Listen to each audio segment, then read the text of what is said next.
ഹരേ കൃഷ്ണ. സത്യം പരം ധീമഹി. ഇന്ന് ശ്രീ ഗുരുവായൂരപ്പനെയും മമ്മിയൂരപ്പനെയും കുറിച്ച് പറയാം. ഭഗവാന്റെ സ്വധാമഗമനത്തിന് ശേഷം ദ്വാരക സമുദ്രത്തിലെ ആണ്ടുപോകുന്നുണ്ട്. അപ്പോൾ ഈ സമയത്ത് കൃഷ്ണ ഭഗവാൻ ദ്വാരകയിൽ പൂജിച്ചിരുന്ന ചതുർബാഹു രൂപത്തിലുള്ള മഹാവിഷ്ണു ഭഗവാന്റെ വിഗ്രഹം കടലിലൂടെ ഒഴുകി വന്നപ്പോൾ ഉദ്ധവരുടെ നിർദ്ദേശപ്രകാരം, ഉദ്ധവർ ആരാണെന്ന് ഞാൻ കഴിഞ്ഞ ചില വീഡിയോസിൽ പറഞ്ഞിരുന്നു. ഭഗവാന്റെ മന്ത്രിയും 125 വർഷം ഭഗവാന്റെ സന്തത സഹചാരിയായി കൂടെ ജീവിച്ച ഒരാളാണ് ഉദ്ധവർ.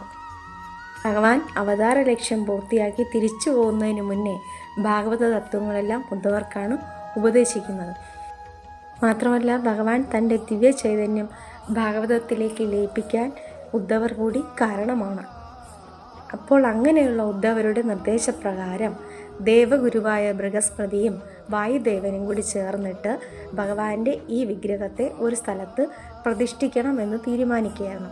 അങ്ങനെ അവർ സ്ഥലം അന്വേഷിച്ച് വരുമ്പോഴാണ് രുദ്രതീർത്ഥ കരയിലെത്തുന്നത്. രുദ്രതീർത്ഥം എന്ന് പറയുന്നത് നമ്മുടെ ശ്രീ ഗുരുവായൂർ അമ്പലത്തിലെ ഇപ്പോഴത്തെ തീർത്ഥകുളമാണ്. അവിടെ എത്തുമ്പോൾ ഭഗവാൻ മഹാദേവൻ അവിടെ ധ്യാനത്തിലിരിക്കുകയായിരുന്നു.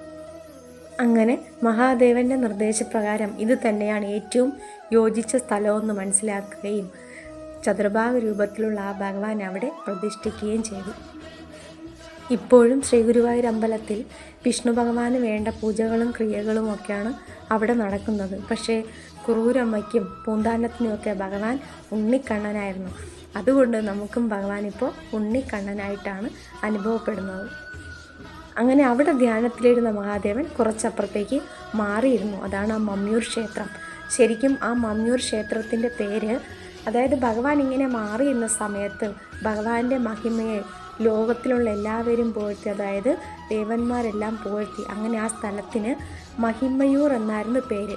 മഹിമയൂർ എന്ന് പറഞ്ഞ് ലോപിച്ചിട്ട് അത് പിന്നീട് മമ്മിയൂർ എന്ന് ആവുകയായിരുന്നു. ശ്രീ ഗുരുവായൂരപ്പനെ തൊഴുത് കഴിഞ്ഞാൽ പിന്നീട് മമ്മിയൂരപ്പനെയും കൂടി കണ്ട് തൊഴുതാൽ മാത്രമേ ആ ദർശനം പൂർത്തിയാകൂ എന്നാണ് ഒരു വിശ്വാസം. അപ്പോൾ എല്ലാവർക്കും ഒരിക്കൽ കൂടി ഒരു മഹാശിവരാത്രി ആശംസിക്കുന്നു. ഹരേ കൃഷ്ണ. സത്യം പരം ധീമഹി.